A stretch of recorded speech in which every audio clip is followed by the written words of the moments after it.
میرے بھائیوں، یہ پولیس رات کا ذکر قرآن میں بھی اشارتاً موجود ہے۔ سورہ مریم کے اندر آپ کو 71 نمبر آیت مل جائے گی، پارہ نمبر 16 کے اندر۔ اعوذ باللہ من الشیطان الرجیم، بسم اللہ الرحمن الرحیم۔ وَإِن مِّنكُمْ إِلَّا وَارِدُهَا،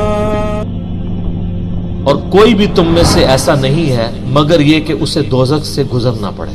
كَانَ عَلَى رَبِّكَ حَتْمًا مَّقْضِيًّا، یہ تمہارے رب کی طرف سے تقدیر میں شدنی بات ہے، یہ ڈیسٹنی تمہارے لیے مقرر ہے کہ تم سب کو آگ کے اوپر سے گزرنا پڑے گا۔ چاہے کوئی جن ہے، انسان ہے، وہ پیغمبر ہے، صحابی ہے، تابعی ہے، نیک ہے، بد ہے، سب کو ایک دفعہ گزرنا پڑے گا۔ پھر کیا ہوگا؟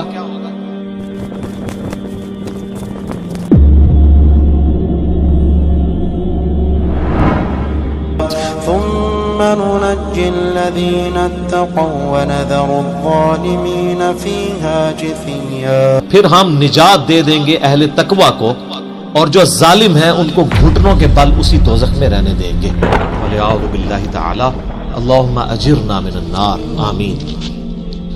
بخاری مسلم میں کئی ایک احادیث ہیں پولیس رات کے حوالے سے۔ ایک وہ حدیث جو بخاری اور مسلم دونوں میں موجود ہے۔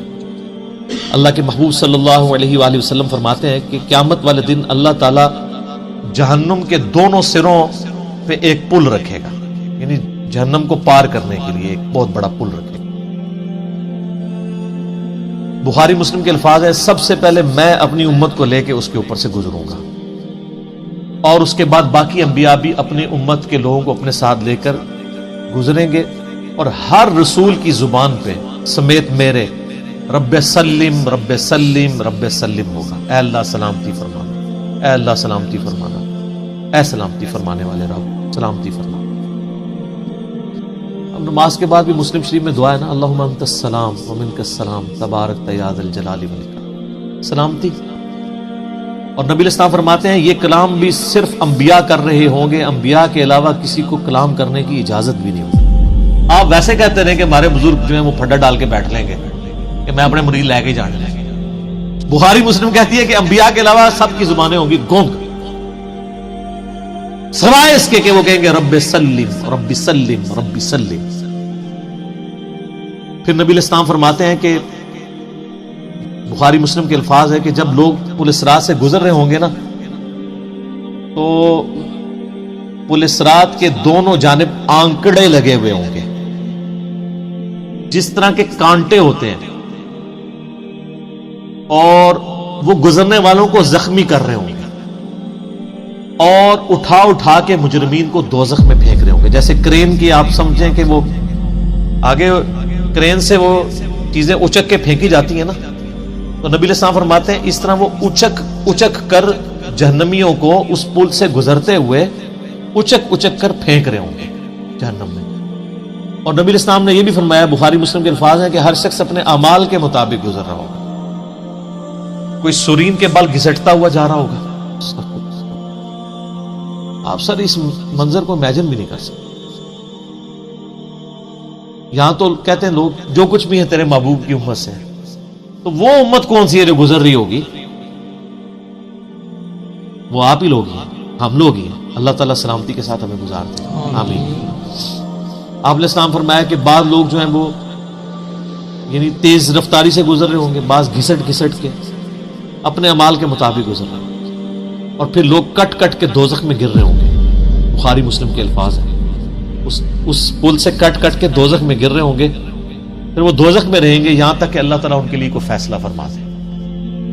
وَلِعَوْذُ بِاللَّهِ تَعَالَى، اللہ تعالیٰ کی پناہ، اللہم اجرنا من النار، آمین ثم آمین۔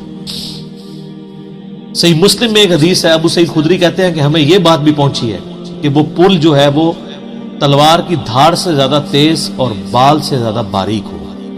یہ الفاظ بالکل صحیح ہیں صحیح مسلم کے اندر۔ اس پل سے تو کوئی بندہ مہارت کے ساتھ بھی نہیں گزر سکتا، کوئی چائنی بھی نہیں گزر سکتا۔ وہ جو تو یہ اس کے اوپر سے گزرنا ایک معجزے والا معاملہ ہی ہوگا جس کو اللہ تعالیٰ نجات دے گا۔ اور یہ جو میں نے آیت پڑھی نا سورہ المریم کی آیت نمبر 71، اس کے کانٹیکسٹ میں کتاب التفسیر چیپٹر میں امام ترمذی اسی آیت کو ہیڈنگ بنا کے نا اس کے نیچے ایک حدیث لے کے آئے ہیں. یعنی یہ جو میں نے کہا نا قرآن میں پل اسرات کا ذکر ہے، امام ترمذی کا بھی یہی فہم ہے. انہوں نے اس آیت کی ہیڈنگ بنا کے جامعہ ترمذی میں حدیث لی ہے بالکل صحیح سند کے ساتھ پل اسرات کے حوالے سے، کہ نبی صلی اللہ علیہ وآلہ وسلم نے ارشاد فرمایا کہ یہ پل اسرات جہنم پہ رکھا ہوا ایک پل ہے جس پر سے لوگوں کو گزرنا پڑے گا اور ہر شخص اپنے اعمال کے مطابق گزرے گا. بعض لوگ بجلی کسی تیزی سے گزر جائیں گے، جیسے آسمان سے ایسے بجلی کڑک کے نیچے پتہ نہیں چلتا ود ان سیکنڈز. بعض ہوا کی تیزی سے گزریں گے جو اس سے کم نیک ہوں گے.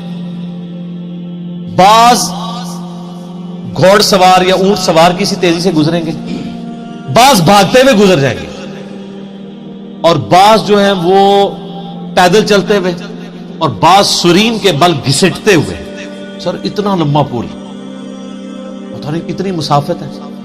بلکہ بخاری مسلم میں الفاظ ہے، نبی نے فرمایا کہ اس پل کی لمبائی اللہ ہی بہتر جانتا ہے، مجھے نہیں پتا کتنی. اوئے ہائے ہائے. اور بعض ایسے ہوں گے جو کٹ کٹ کے پھر دوزخ میں گر رہے ہوں گے، اور ان کا معاملہ پھر بعد میں اللہ تعالیٰ طے کرے گا کہ ان کے ساتھ کیا. جامعہ ترمذی میں ایک حدیث ہے، حضرت انس بن مالک جو حضور کو 10 سال تک وضو کرواتے رہے، بخاری مسلم میں ہے. ترمذی میں الفاظ ہیں، وہ کہتے ہیں یا رسول اللہ کیا اس دن آپ میری شفاعت کریں گے؟ فرمایا میں کروں گا. یا رسول اللہ مجھے اپنا پتہ بتا دیں، میں آپ کو کہاں تلاش کروں. انہوں نے پینشور کیتا ہے. آپ نے فرمایا تم پورے صراط پہ آ جاؤ. اوئے ہائے ہائے. تم مجھے پل اسرات پہ دیکھ لینا، میرے امتی گزر رہے ہوں گے، میں ان کے لیے سلامتی کی دعا کر رہا ہوں. کہ یا رسول اللہ اگر پل اسرات پہ نہ پاؤں تو آپ نے فرمایا کہ پھر تم میزان عمل پہ آ جاؤ جہاں لوگوں کے نامہ اعمال تولے جا رہے. نبی الاسلام کا نامہ اعمال نہیں تول رہا ہوگا، آپ کو تولا نے امن دے دیا نا، انا فتحنا لک فتحا مبینا. اور بخاری مسلم میں حدیث ہے، حدیث شفاعت کے سارے نبیوں سے لوگ ہوتے ہوتے حضرت عیسیٰ کے پاس جب اینڈ پہ آئیں گے نا تو وہ کہیں گے بس ایک ہی شخص ہے جس کو امن ملا ہوا ہے، تو محمد رسول اللہ کے پاس جاؤ، وہ شفاعت کریں گے. تو آپ علیہ السلام اپنی امت کی خاطر ہی یعنی میزان عمل پہ تکلیف کاٹ رہے ہوں گے. کہا یا رسول اللہ میزان عمل پہ بھی نہ پاؤں تو کہاں جاؤں؟ فرمایا پھر تم حوض کوثر پہ آ جاؤ، میں وہاں پہ اپنے امتیوں کو مشروب پلا رہا ہوں. بخاری مسلم میں درجنوں احادیث ہیں، آسمان کے ستاروں کے برابر اس کے برتن ہیں، اور جو ایک بار پیے گا وہ کبھی پیاسا نہیں ہوگا. جنت میں لوگ مشروب لذت کے لیے پیئیں گے، پیاس کی وجہ سے نہیں پیئیں گے. ان کا یا رسول اللہ اگر آپ مجھے پل اسرات پہ بھی نہ ملے، میزان عمل پہ بھی نہ ملے، اور آپ صلی اللہ علیہ وآلہ وسلم حوض کوثر پہ بھی مجھے نہ ملے، تو پھر میں آپ کو کہاں تلاش کروں؟ آپ فرمایا تم مجھے تلاش کرنا، میں ان 3 میں سے کسی ایک جگہ پہ ہوں. تو بخاری مسلم میں پھر یہ بھی آتا ہے کہ میرے حوض کوثر پہ کچھ لوگ لائے جائیں گے، میں کہوں گا اصحابی اصحابی، یہ میرے ساتھی ہیں. مجھے بتایا جائے گا کہ آپ کے بعد یہ دین سے الٹے قدم پھر گئے تھے، انہوں نے دین میں بدعتیں جاری کر دی تھی. آپ فرماتے ہیں میں کہوں گا سحقا سحقا لمن غیر بعدی، تو دور کر دو مجھ سے، میرا ان سے کوئی تعلق نہیں. بخاری مسلم میں الفاظ ہیں، عبداللہ ابن ابی ملیکہ جب یہ حدیث بیان کرتے تھے تو کہتے تھے اے اللہ ہم تیری پناہ میں آتے ہیں اس چیز سے کہ تیرے نبی کے وفات کے بعد ان کے دین سے الٹے قدم پھر گئے. یہ وہی لوگ ہیں جو حضور کی وفات کے بعد مرتد ہو گئے تھے، مسلمہ کذاب کے ساتھ مل گئے، منکرین زکوٰۃ میں شامل ہو گئے، سیدنا ابوبکر کے خلاف کھڑے ہو گئے. اور یہ صرف قانوناً صحابہ کے بارے میں صرف یہ حدیث نہیں ہے، عام امتیوں کے بارے میں الگ سے حدیث ہیں بخاری مسلم. یہ نہ سمجھیں گے پچھلے لوگوں کے لیے، قیامت تک کے لیے جن لوگوں نے دین میں بدعتیں جاری کی ان کے لیے حدیثیں ہیں، اس میں امتی کے الفاظ بھی ہیں، وہ بھی بخاری مسلم ہیں. اور امت کیا کر رہی ہے؟ صحیح مسلم میں حدیث ہے، نبی الاسلام ایک دن اتنا روئے اور ساتھ ساتھ آیتیں پڑھ رہے ہیں قرآن کی.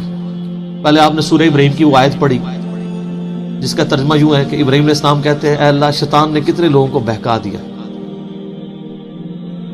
تو جو شیطان کے رستے پہ چلا میرا اس سے کوئی تعلق نہیں، یعنی اعلان برات کر دیا اپنے ماننے والوں. پھر آپ نے سورہ مائدہ کی وہ آیات پڑھی جس میں حضرت عیسیٰ علیہ السلام کی اور اللہ کی قیامت کے دن گفتگو ہوگی. اس میں عیسیٰ ابن مریم کہیں گے اے اللہ جب تک میں ان میں موجود تھا میں ان پر گواہ تھا, جب تو نے مجھے اٹھا لیا پھر تو اور تیری مرضی, ان کو عذاب دے یا چھوڑ دے. اعلان برات. حضور نے کہا کہ یا اللہ ابراہیم نے بھی اپنی امت سے اعلان برات کر دیا, عیسیٰ نے بھی کر دیا, لیکن میں کہتا ہوں میری امت. صحیح مسلم کے الفاظ ہیں, حضرت جبرائیل علیہ السلام آئے اور کہا کہ اللہ نے مجھے آپ کی طرف بھیجا ہے اور کہا کہ میرے محبوب سے پوچھو کہ اس کو وہ کون سی چیز ہے جو غم زدہ کر. حالانکہ اللہ کو سب کچھ پتا تھا. آپ نے فرمایا میری امت. تو جبرائیل علیہ السلام نے پھر اللہ کی طرف سے بشارت دی کہ نبی علیہ السلام کو کہ اللہ تعالیٰ فرماتا ہے کہ اے نبی آپ غم زدہ نہ ہو, ہم آپ کو آپ کی امت کے معاملے میں قیامت والے دن رسوا نہیں کریں گے. تو سبحان اللہ تو ہم پڑھتے ہیں لیکن ہمارے ایسے کرتوت نہ ہو کہ سحقن سحقن لمن غیر آبادی نہ ہو جائے کہیں, سحقن سحقن لمن بدل آبادی نہ ہو جائے کہیں. یہ بھی تو چانسز ہے. استغفر اللہ واتوب الیہ. نبی علیہ السلام نے تو اپنی محبت کا حق ادا کر دیا. اور مسلم شریف میں حدیث ہے قیامت کا دن وہ ہے کہ جب ابراہیم علیہ السلام بھی میری طرف متوجہ ہوں گے. جس دن کوئی بھی اللہ کی بارگاہ میں کلام کرنے والا نہیں ہوگا, میں ابراہیم علیہ السلام کی سفارش بھی میں کروں گا. حضور کی سفارش کے بعد انبیاء کو بولنے کا موقع ملے گا.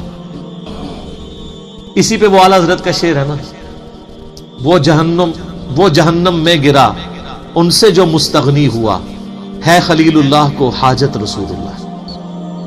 بل ہم شعر کہہ سکتے ہیں, ہم محبت کے لیے نعرے مار سکتے ہیں, لیکن نبی علیہ السلام نے جو امت کو تعلیمات دی تھیں حجۃ الوداع کے موقع پر, غدیر خم کے موقع کے اوپر, امت نے کسی ایک وصیت کا بھی پاس نہیں.